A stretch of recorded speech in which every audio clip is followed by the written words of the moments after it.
dear friends, welcome to the final day of painting beautiful watercolor skies, and here is the painting that we are ending this session with. It's a gorgeous shimmery evening. I have tried a similar one using gouache and I thought of trying the same with watercolor. Let's start by having a look at the colors we will need for this gorgeous painting. So on the top of the sky, I have used some pink. Then there is some permanent rose over here. Then at the center, there is a bit of orange, and towards the bottom, I have used purple. The pink is the same old brilliant pink. It is one of my favorite color. I love to use this color for sunset skies.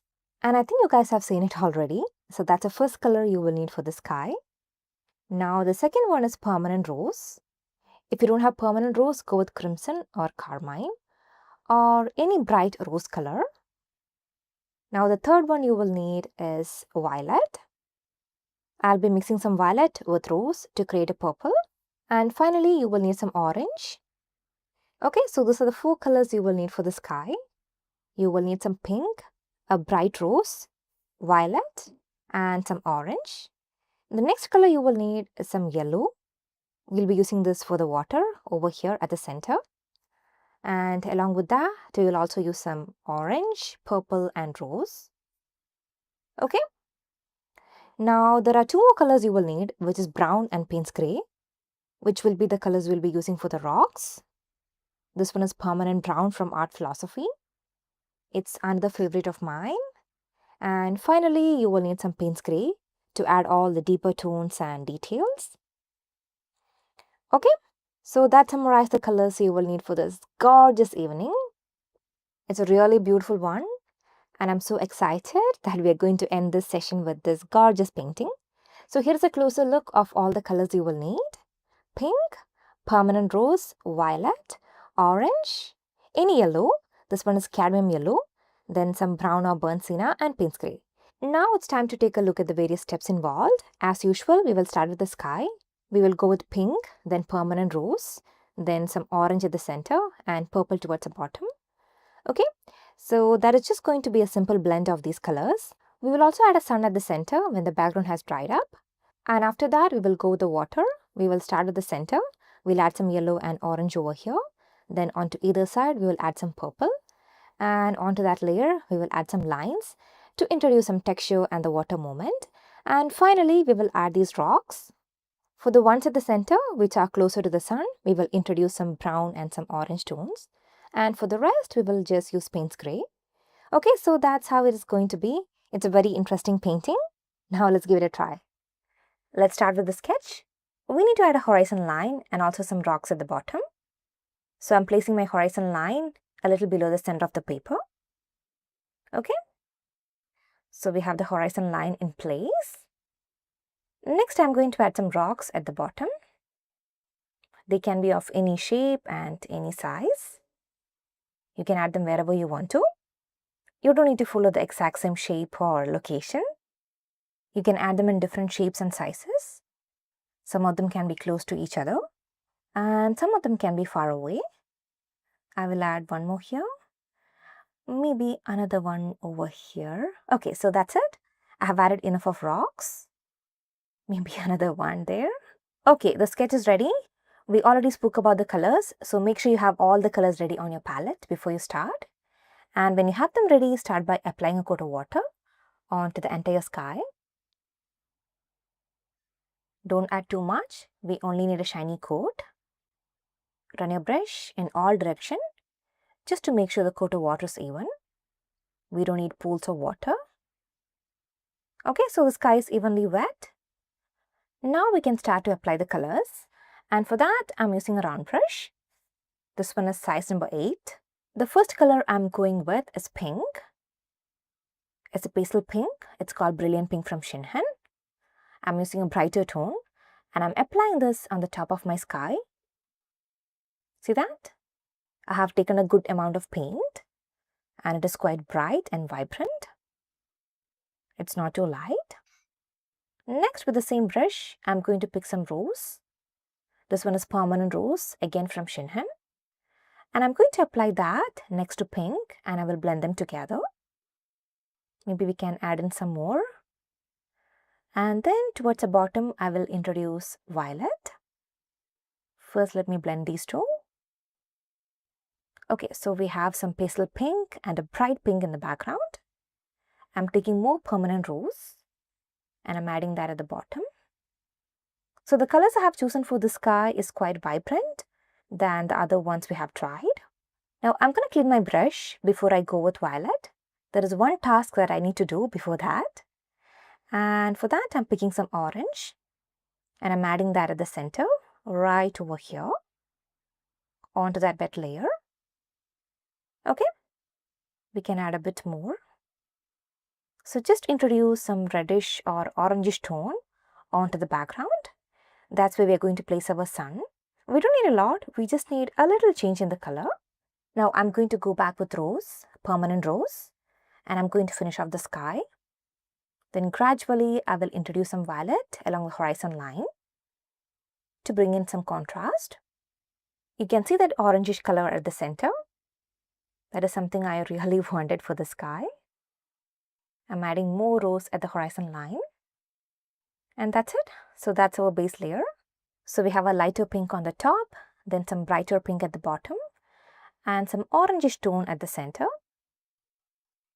I'm adding some more rose around that orange. And that is it. So that's the base layer.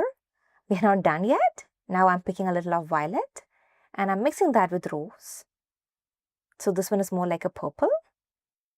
Now I'm adding that along the horizon line. I'm just adding a straight line. And I will smudge that paint into the background.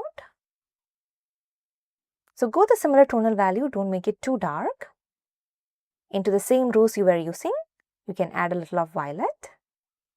And then use that color along the horizon line. Now clean your brush and smudge this part. Just push and pull the color into the background. Okay. You can see how beautiful the colors are looking. That gradient of colors from light to dark is really gorgeous. Here is a closer look of the colors. You can see how beautiful they have turned out. I'm really loving it, especially the center. Okay, so that's the sky. Now let's leave it for drying.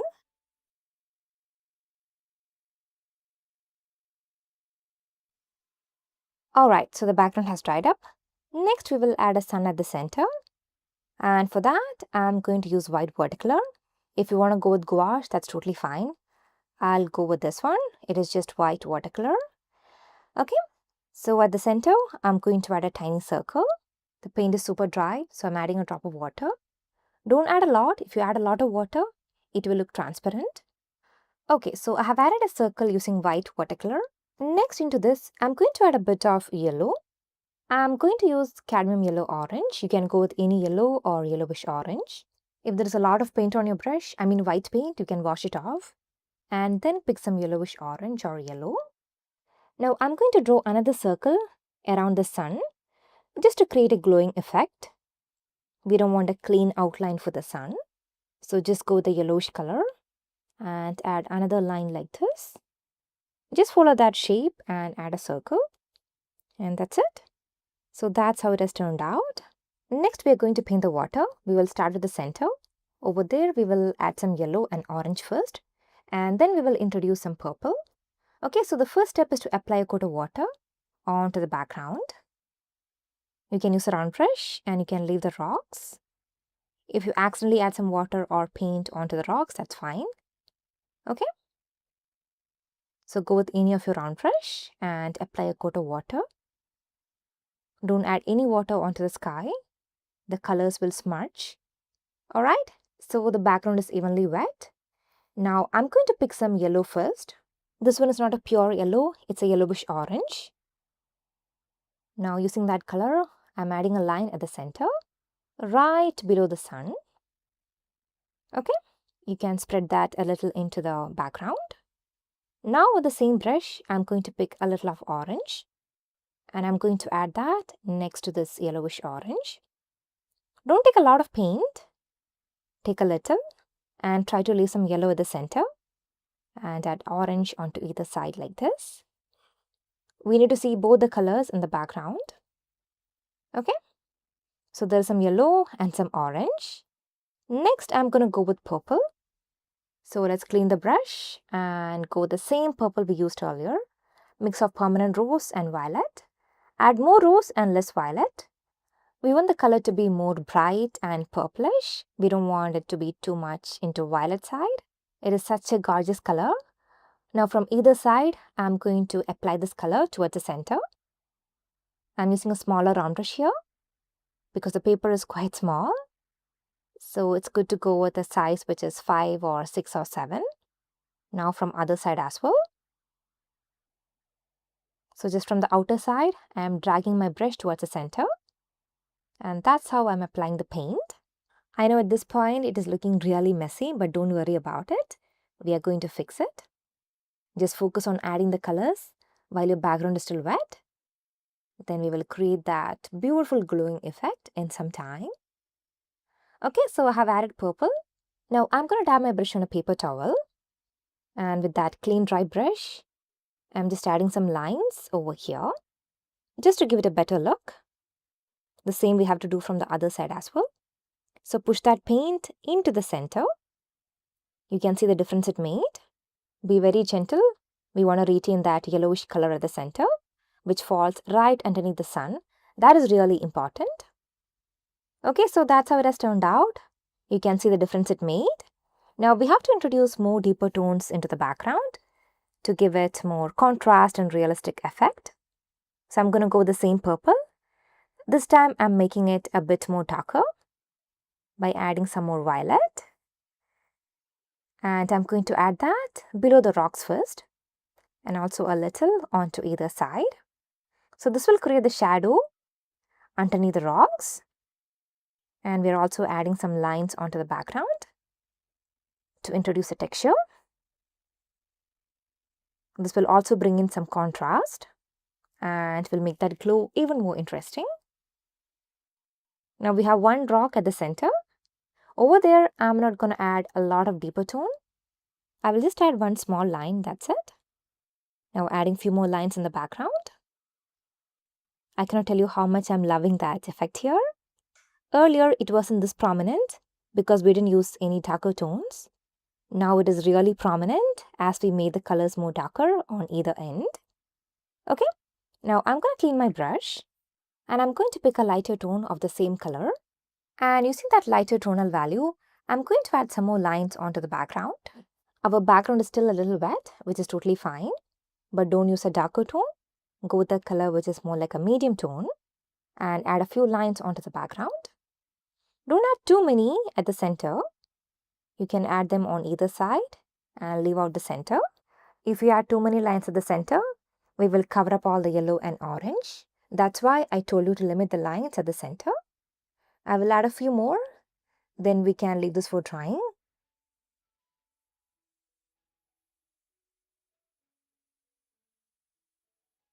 Okay, so this is how it has dried up. Now we are going to add some more lines onto the background. We have added them while the background was wet, so the lines are not too visible. So I'm going to go back with the same color and I'm going to add few more lines on either side. First I will add some lines underneath the rocks.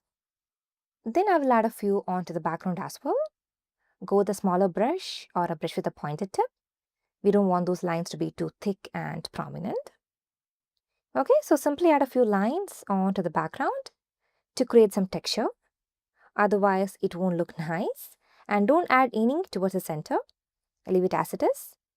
Just add them where you have purple in the background. Okay, I think this is looking good enough. I have added enough of lines. I don't want to make it too busy. Maybe a few more. You can clearly see the difference those lines made. Earlier, it was looking quite plain and empty.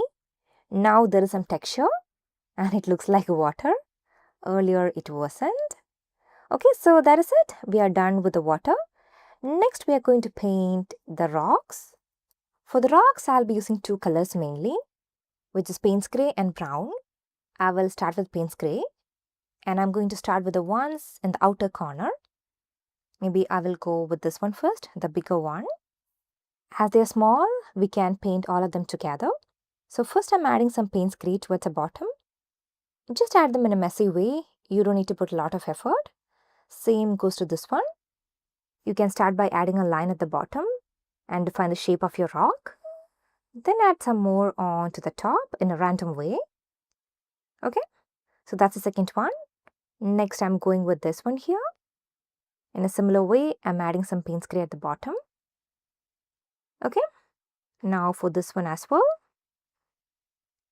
And for this one. Now we have two more left, which I'm not going to touch right now, because for those, we will need to add more of brownish tones. Okay, so I'm cleaning my brush and have taken some brown on my brush. Now I'm adding that onto the top part of the rocks. So in a similar way, how we added paint spray, next go with brown or burnt sienna and add them onto all the rocks. Okay, so we started off with paint spray. Now we have added some brown. Now on to the rest of the area, I'm going to add some orange. So clean your brush again and pick some orange. If it's too bright, you can add some brown along with that. And now add that onto the top part. Just to create a very subtle glow. We have to do the same for all the other rocks. You can start from the bottom or from the top. If you're starting from the top, you have to start with orange. And if you're starting from the bottom, go with paint spray first. And apply the colors and smudge it. Okay, so I'm done with 2 rocks. Now in a similar way, we have to paint the others as well. I'm not adding too much of orange onto the other 3 because it's a bit away from the sun. So I'm just adding a little of orange, maybe more like brown. Okay, now we have 3 more left. Maybe for these, we will go in the reverse order. So I'm cleaning my brush and I'm starting off with orange, adding that onto the top.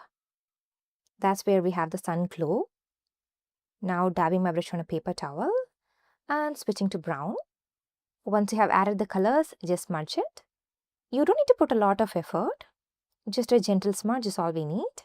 It doesn't need to be a perfect blend or anything. These are super tiny. We only want to go in that order of colors. On the top, you have to use orange, then brown, and towards the bottom, introduce some paint spray. That's it. Okay. So these 2 are done. Now we have one more on the corner. Okay. So let's go with the last one here. This one is a little away from the sun. So I'm just going to use brown and then paint spray. So over here, I'm adding some brown. And towards the bottom, I will introduce some paint spray. Okay, so that's it. We are done with our painting. You can see how gorgeous it has turned out.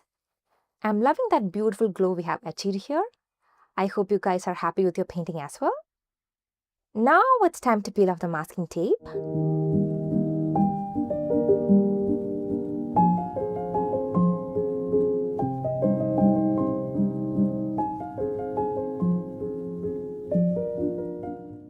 And here is our super gorgeous shimmery evening. I cannot tell you how much I love this painting. The colors are really beautiful. And I'm super happy to end this series with this gorgeous painting. Thank you so much for joining my 30-day watercolor challenge. I hope you all enjoyed painting with me. Thanks again and happy painting.